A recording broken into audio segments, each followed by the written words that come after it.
എല്ലാവരും ഇങ്ങോട്ട് നോക്കിൻ. ഒരു 23 വയസ്സുകാരന് പീഡന കേസ് വരുത്തി. ഞാൻ കുറച്ച് സൂക്ഷിക്കേണ്ടിയിരിക്കുന്നു. എനിക്കെതിരെ ഒരു ഗൂഢസംഘം ഇവിടെ എവിടെയോ പ്രവർത്തിക്കുന്നുണ്ട്. ഇപ്പൊ കർമ്മ ന്യൂസിൽ വരെ ആ വാർത്ത എത്തി. എന്താണല്ലേ പോക്ക്? എന്ത് ന്യായം, ഇതെന്ത് നീതി, ഇതെന്ത് എന്നെ കൊടുക്കാനുള്ള ട്രിക്കാണ്. ആരുടെയും കുറ്റമല്ല, എല്ലാം എന്റെ വിധിയാ. അപ്പൊ എനിക്ക് പറയാനുള്ള, ജനങ്ങളോട് പറയാനുള്ള, ഞാൻ നിരപരാധിയാണ്. നിങ്ങൾക്ക് അത്ര സംശയമാണെങ്കിൽ എന്റെ രക്തം, കഫം, മൂത്രം ഒക്കെ പരിശോധിക്കാം. Yes, you can examination. Amrita institute of ഹോസ്പിറ്റലിലോ എവിടെ വേണമെങ്കിലും നമുക്ക് പോയി പരിശോധിക്കാം. വണ്ടാനം മെഡിക്കൽ കോളേജിൽ പോയോ എവിടെ വേണമെങ്കിലും, എത്ര വലിയ സ്പെഷ്യാലിറ്റി ഹോസ്പിറ്റലിൽ പോയിട്ട് നമുക്ക് മെഡിക്കൽ എടുക്കാം.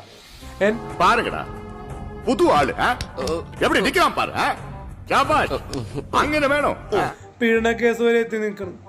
ഞാൻ ആരെയും പീഡിപ്പിച്ചിട്ടില്ല. കേസ് തെളിവുകൾ തീരുമാനിക്കും പ്രതിയാകണമെന്ന്. അത് ഞങ്ങളുടെ കുഴപ്പം കൊണ്ടല്ല, എന്നെ മനഃപൂർവ്വം കരിവാരിത്തേക്കാൻ കുറച്ച് ആൾക്കാർ ഇറങ്ങിയിരിക്കുകയാണ്. പണ്ട് ദിലീപ് എന്നെ കുടിക്കുക പോലെ എന്നെ കൊടുക്കാൻ നോക്കുന്നുണ്ട്. ഗൈസ്, രക്ഷിക്കണം. ഞാൻ അവളെ പീഡിപ്പിച്ചിട്ടില്ല. സങ്കടത്തോടെയാണ് ഞാൻ പറയുന്നത്. വിഷമിക്കാതിരിക്കും. ഇതിലും വലുത് ഏതാണ്ട് വരായിരുന്നു. ഇങ്ങനെ തീർന്നെന്ന് കരുതിയാ മതി. ഇത് കിട്ടുന്നില്ല. സൂപ്പർ ശരണിയിലെ അനശ്വര രാജന്റെ ഒപ്പം ജ്വല്ലറി ഉദ്ഘാടനത്തിന് പോയപ്പോൾ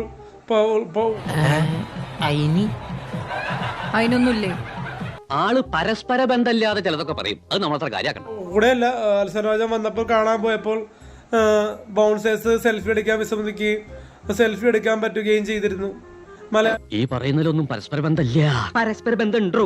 ശരിക്കുണ്ട്. എനിക്ക് പേടിയാണ്. പുറത്തേക്ക് ഇറങ്ങാൻ പറ്റണില്ല. അത്രക്ക് നാട്ടിച്ച് കിടക്കുകയാണ് കേസ്.